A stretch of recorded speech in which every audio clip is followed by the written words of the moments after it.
2025 চনৰ পবিত্ৰ মুহৰৰম মাহ আৰম্ভ হৈছে।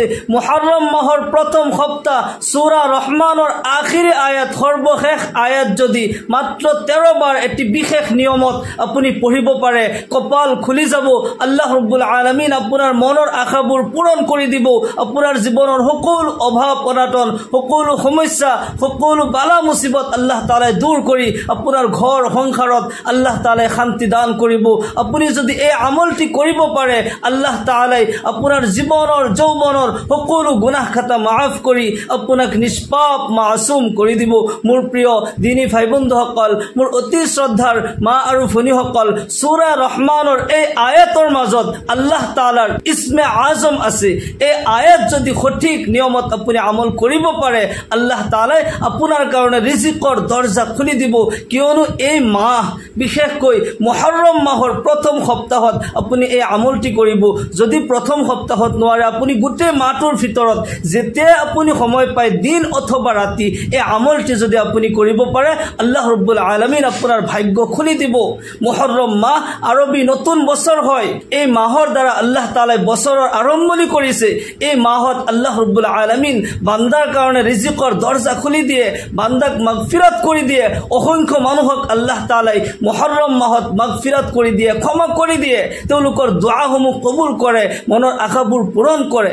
এই মাহত এটা দিন আছে যি দিনৰ নাম ইয়াউমে আশুৰা। আল্লাহর রসুল জনাবে মুহাম্মদুর রাসূলুল্লাহ সাল্লাল্লাহু আলাইহি ওয়াসাল্লাম আশুরার দিন রোজা রাখিছিল। আল্লাহর নবী সাল্লাল্লাহু আলাইহি ওয়াসাল্লামে কয়, আফজালুস সিয়াম বা'দা রমজানা শাহরুল্লাহিল মুহররম। মাহে ৰমজানৰ পিছত আটাইতকৈ শ্ৰেষ্ঠ মাহ হৈছে মুহৰৰমুল হাৰাম, আৰু ৰমজানৰ ৰোজাৰ পিছত আটাইতকৈ শ্ৰেষ্ঠ ৰোজা হৈছে মুহৰৰম মাহৰ ৰোজা, ইয়াউমে আশুৰাৰ ৰোজা। আল্লাহু আকবাৰ।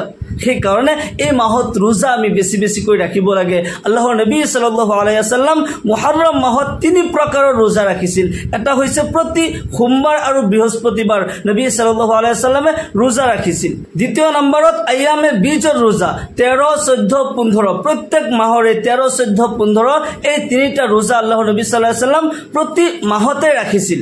তৃতীয় নম্বৰত আশুৰাৰ ৰোজা আল্লাহৰ নবী সাল্লাল্লাহু আলাইহি ওয়াসাল্লামে ৰাখিছিল। সেইকাৰণে মুহৰৰম মাহৰ 3 প্ৰকাৰৰ ৰোজা আমি সকলোৱে ৰাখিব লাগে। এই মাহ বৰকতৰ মাহ হয়, গুনাহ মাফৰ মাহ হয়। এই মাহত আল্লাহ ৰাব্বুল আলামিন আশুৰাৰ দিন হযৰত আদম আলাইহিস সালামক সৃষ্টি কৰিছিল। আদম আলাইহিস সালামক জান্নাতত প্ৰৱেশ কৰাইছিল। আকৌ জান্নাতৰ পৰা যেতিয়া বহিষ্কাৰ কৰি দিয়া হয়, আদম আৰু হাৱা আলাইহিস সালামক 350 বছৰ সুদীৰ্ঘ 350 বছৰ কান্দাৰ পিছত তেওঁলোকৰ মিলন কৰাইছিল আৰাফাৰ ময়দানত। সেই দিন আশুৰাৰ দিন আছিল। মুহৰৰম মাহৰ 10 তাৰিখ আশুৰাৰ দিন হয়। এই মাহটোৱে বৰকতৰ মাহ হয়, ৰহমতৰ মাহ হয়, ফজিলতৰ মাহ হয়। এই মাহত যেতিয়া আপুনি সুবিধা পায়, এই আমলটি আপুনি কৰিব। এই আমলটি অজু নোহোৱাকৈ আপুনি আমলটি কৰিব পাৰে। যিসকল মা ভনীৰ তেওঁলোকৰ হাইজ নিফাজ অৱস্থাত আছে, তেওঁলোকেও এই আমল কৰিব পাৰে। কিন্তু কথা হ'ল, যদি পাক পবিত্ৰ অৱস্থাত আমলটি কৰে, তেন্তে আল্লাহ তাআলাই বেছি পছন্দ কৰে। ইন্নাল্লাহা ইউহিব্বুত তাওয়াবিন ওয়া ইউহিব্বুল মুতাতাহহিৰিন। নিশ্চয় আল্লাহ ৰাব্বুল আলামিন তওবাকাৰী সকলক আৰু পবিত্ৰতা হাসিলকাৰী সকলক বেছি পছন্দ কৰে, বেছি ভাল পায়। সেই কাৰণে এই আমলটি কৰাৰ পূৰ্বে আপুনি ধুনীয়াকৈ অজু কৰি, সুন্নতি নিয়মত অজু কৰি তাৰ পিছত আপুনি আমলটি কৰিব। সুন্নতি নিয়মত এক অংগ 3 বাৰকৈ ধুই যদি আপুনি অজু কৰে, আল্লাহ ৰাব্বুল আলামিনৰ তৰফৰ পৰা 2টা পুৰস্কাৰ হয়। এটা হৈছে আল্লাহৰ ৰাসূল সাল্লাল্লাহু আলাইহি ওয়াসাল্লামে কয়, মোৰ যিসকল উম্মতে ধুনীয়াকৈ সুন্দৰভাৱে অজু কৰে, তেওঁলোকৰ সেই অজুৰ অংগৰ দ্বাৰা যিমান গুনাহ হৈছিল, হাত ভৰি চেহাৰাৰ দ্বাৰা যিমান গুনাহ হৈছিল, আল্লাহ ৰাব্বুল আলামিন লগে লগে মাফ কৰি দিয়ে। সেই অজুৰ পানীৰ লগে লগে তেওঁলোকৰ সেই অংগৰ গুনাহবোৰ খহি পৰি যায়। আল্লাহু আকবাৰ। 2 নম্বৰ পুৰস্কাৰ হৈছে আল্লাহৰ নবী সাল্লাল্লাহু আলাইহি ওয়াসাল্লামে কয়, মোৰ যিসকল উম্মতে সুন্দৰভাৱে সুন্নতি নিয়মত অজু কৰিলে, কিয়ামতৰ দিনাখন তেওঁলোকৰ সেই অজুৰ অংগবোৰ নূৰৰ দৰে জিলিকি থাকিব। মই দূৰৰ পৰা দেখিলে চিনি পাই যাম যে সেইসকল মোৰ উম্মত হয়। মই শাফাআত কৰি জান্নাতত প্ৰৱেশ কৰাই দিম। সুবহানাল্লাহ। সেই কাৰণে যেতিয়া অজু কৰে সুন্দৰকৈ অজু কৰিব। অজুৰ শেষত আকাশৰ পিনে চাই কলিমা শাহাদাত পাঠ কৰিব। আশহাদু আল্লা ইলাহা ইল্লাল্লাহু ওয়া আশহাদু আন্না মুহাম্মাদান আবদুহু ওয়া রাসূলুহু। অজুৰ পিছত কলিমা শাহাদাত পাঠ কৰিলে আল্লাহ ৰাব্বুল আলামিন জান্নাতৰ সকলো দৰজা খুলি দিয়ে আৰু কয় হে জান্নাতৰ ফেৰেশতাসকল মোৰ হে সকল বান্দাৰ কাৰণে জান্নাতৰ সকলো দৰজা খুলি দিয়া যিসকলে সুন্দৰকৈ অজু কৰিছে অজুৰ পিছত আকাশৰ পিনে চাই কলিমা শাহাদাত পাঠ কৰিছে তেওঁলোকে জান্নাতৰ যি দৰজা দি ইচ্ছা কৰে আৰু তেওঁলোকক প্ৰৱেশ কৰিবলৈ দিয়া তেওঁলোকে যিকোনো দৰজা দি ইচ্ছা কৰিলে আল্লাহৰ জান্নাতত প্ৰৱেশ কৰিব পাৰে সুবহানাল্লাহ কিমান ডাঙৰ ফজিলত হয় গতিকে যেতে অজু কৰে সুন্দৰকৈ অজু কৰিব অজুৰ পিছত আকাশৰ পিনে চাই কলিমা শাহাদাত পাঠ কৰিবলৈ কেতিয়াও নাপাহৰিব অজু কৰি কলিমা শাহাদাত পাঠ কৰি ইয়াৰ পিছত জাই নামাজ পাৰি লৈ কোনো এক ঘৰৰ নিৰ্জন ঠাইত আপুনি থিয় হৈ যাব বহি সৰ্বপ্ৰথম তিনিবাৰ দুৰুদ শৰীফ পঢ়িব যেটো দুৰুদ শৰীফ আমি নামাজত পঢ়ি থাকো আল্লাহুম্মা সাল্লি আলা মুহাম্মাদ ওয়া আলা আলি মুহাম্মাদ কামা সাল্লাইতা আলা ইব্রাহিম ওয়া আলা আলি ইব্রাহিম ইন্নাকা হামিদুম মাজিদ আল্লাহুম্মা বারিক আলা মুহাম্মাদ ওয়া আলা আলি মুহাম্মাদ কামা বারাকতা আলা ইব্রাহিম ওয়া আলা আলি ইব্রাহিম ইন্নাকা হামিদুম মাজিদ এই দুরূদ শরীফ না জানিলে তেন্তে সৰু এটি দুৰূদ শৰীফ সাল্লাল্লাহু আলাইহি ওয়াসাল্লাম সাল্লাল্লাহু আলাইহি ওয়াসাল্লাম সাল্লাল্লাহু আলাইহি ওয়াসাল্লাম তিনিবাৰ পঢ়ি লব তিনিবাৰ দুৰূদ শৰীফ পঢ়াৰ লগে লগে আল্লাহ ৰাব্বুল আলামিন আপোনাৰ ওপৰত 30টা ৰহমত অৱতীৰ্ণ কৰিব 30টা গুনাহ মাফ কৰি দিব আল্লাহৰ আদালতত আপোনাৰ কাৰণে 30টা মৰ্যাদা বুলন্দ কৰি দিব সুবহানাল্লাহ কোনো বান্দাই যেতিয়া দুৰূদ শৰীফ বেছি বেছিকৈ পঢ়ে আল্লাহ তাআলা সেইজন বান্দাৰ প্ৰতি ৰাজি আৰু খুশি হৈ যায় কিয়নো আল্লাহ তাআলাই নিজে নবীৰ ওপৰত দুৰূদ শৰীফ পাঠ কৰে ইন্নাল্লাহা ওয়া মালাইকাতাহু ইসাল্লুনা আলান নবী ইয়া আইয়ুহাল্লাযীনা আমানু সাল্লু আলাইহি ওয়া সাল্লিমু তাসলিমা নিশ্চয় আল্লাহ আৰু ফেৰেশতাসকলে নবীৰ ওপৰত দুৰূদ পাঠ কৰে হে বান্দাসকল হে বিশ্বৰ মানৱ জাতি তোমালোকেও নবীৰ ওপৰত দুৰূদ শৰীফ পাঠ কৰা সালাম পঠোৱা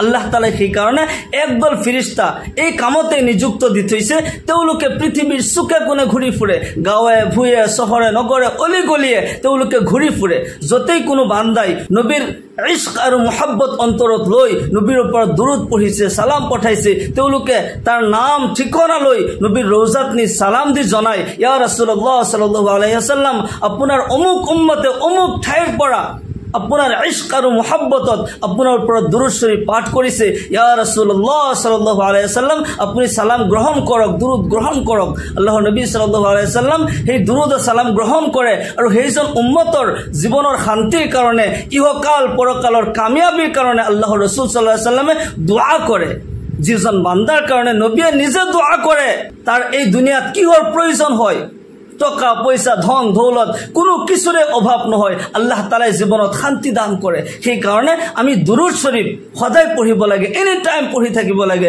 বিশেষকৈ যি কোনো আমল আপুনি কৰিব যেতিয়া দোয়া কৰিব দোয়াৰ পূৰ্বে দুৰূদ শৰীফ পঢ়িব আমলৰ পূৰ্বে দুৰূদ শৰীফ পঢ়িব বিশেষকৈ এই মুহৰৰমৰ মাহত বেছিকৈ যেতিয়াই মনত পৰে আপুনি ঘূৰি ফুৰি আছে চলা ফুৰা কৰি আছে এনি টাইম দুরূদ শরীফ পঢ়ি থাকিব সাল্লাল্লাহু আলাইহি ওয়াসাল্লাম সাল্লাল্লাহু আলাইহি ওয়াসাল্লাম বেছিকৈ পঢ়ি থাকিব আপুনি প্ৰথমতে তিনিবাৰ দুৰূদ শৰীফ পঢ়িলে ইয়াৰ পিছত আপুনি সূৰা ৰহমানৰ আখিৰ আয়াত আপুনি 13 বাৰ পঢ়িব শুদ্ধকৈ পঢ়িব লাগিব তাবাৰাকাসমু ৰাব্বিকা জিল জালালি ওয়াল ইকৰাম তাবাৰাকাসমু ৰাব্বিকা জিল জালালি ওয়াল ইকৰাম তাবাৰাকাসমু ৰাব্বিকা জিল জালালি ওয়াল ইকৰাম এই আয়াত আপুনি 13 বাৰ পঢ়িব ইয়াৰ পিছত আপুনি এটা দোয়া পঢ়িব আল্লাহুম্মা গফিৰলি ওয়াৰহামনি ওয়াহদিনি ওয়াৰজুকনি ওয়াআফিনি এই দোয়া আপুনি তিনিবাৰ পঢ়িব সূৰা ৰহমানৰ আয়াত 13 বাৰ পঢ়াৰ পিছত এই দোয়াটি আপুনি পঢ়িব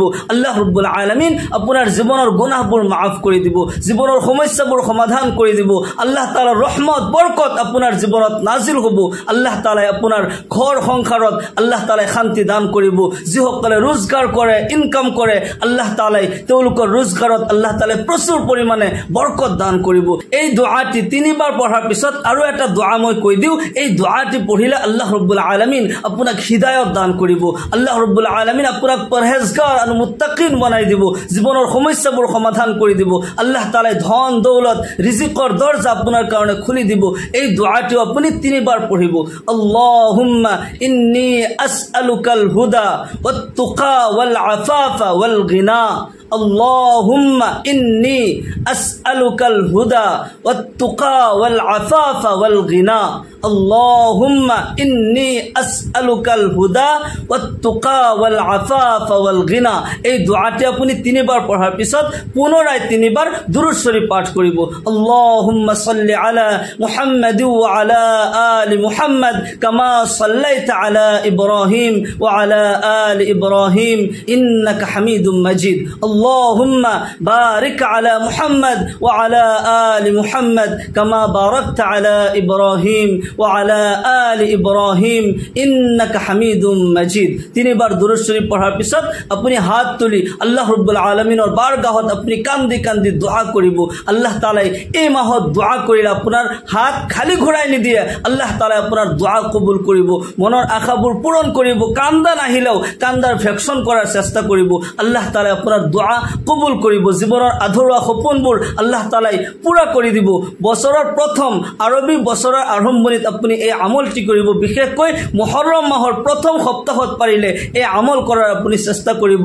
দিন কিংবা তো রাতি যেতিয়াই ইচ্ছা করে, যেতিয়া আপনার সময় হয় আপনি সময় লৈ এইখিনি আমল করিব। বেছি বেছিকৈ এই মাহত সদকা খায়ৰাত কৰিব, গৰিব দুখীয়া সকলক সহায় কৰি থাকিব। বেছি বেছিকৈ নফল নামাজ পঢ়িব, দুৰূদ শৰীফ বেছি বেছিকৈ পঢ়িব, জিকিৰ বেছি বেছিকৈ কৰি থাকিব। বেছি বেছিকৈ জিকিৰ কৰিলে আল্লাহ তাআলাই অন্তৰ পৰিষ্কাৰ কৰি দিয়ে, তেতিয়া নেক আমল কৰাৰ বেছি ইচ্ছা যায়, অন্তৰ পৰিষ্কাৰ হৈ যায়, নেক আমল কৰাৰ বেছি চাহাত বাঢ়ে, বেছি ইচ্ছা বাঢ়ে। সেইকাৰণে বেছি বেছিকৈ দুৰূদ পঢ়িব, বেছি বেছিকৈ জিকিৰ কৰি থাকিব, দান খৈৰাত কৰিব, কেতিয়াও নামাজ এৰি নিদিব। নামাজ নপঢ়াকৈ কিন্তু কোনো আমলেই আল্লাহৰ দৰবাৰত কবুল নহয়। সেইকাৰণে নামাজে পাঞ্জেগানা প্ৰতিজন মুমিন মুছলমানে পঢ়িবই লাগিব, নামাজ পঢ়িব, এইখিনি আমল কৰিব। আল্লাহ তাআলাই আপোনাৰ ভাগ্য পৰিৱৰ্তন কৰি দিব, জীৱনত শান্তি আহিব। আল্লাহ ৰাব্বুল আলামিন ইহকাল পৰকালত কামিয়াবি দান কৰিব। আল্লাহ তাআলাই আমাক সকলোকে কোৱা আৰু শুনাতকৈ বেছি বেছি আমলৰ তৌফিক দান কৰক। সকলোকে আল্লাহুম্মা আমিন ওয়া আখিৰু দাওয়ানা আনিল হামদুলিল্লাহি ৰাব্বিল আলামিন। আসসালামু আলাইকুম ওয়া ৰাহমাতুল্লাহি ওয়া বাৰাকাতুহু।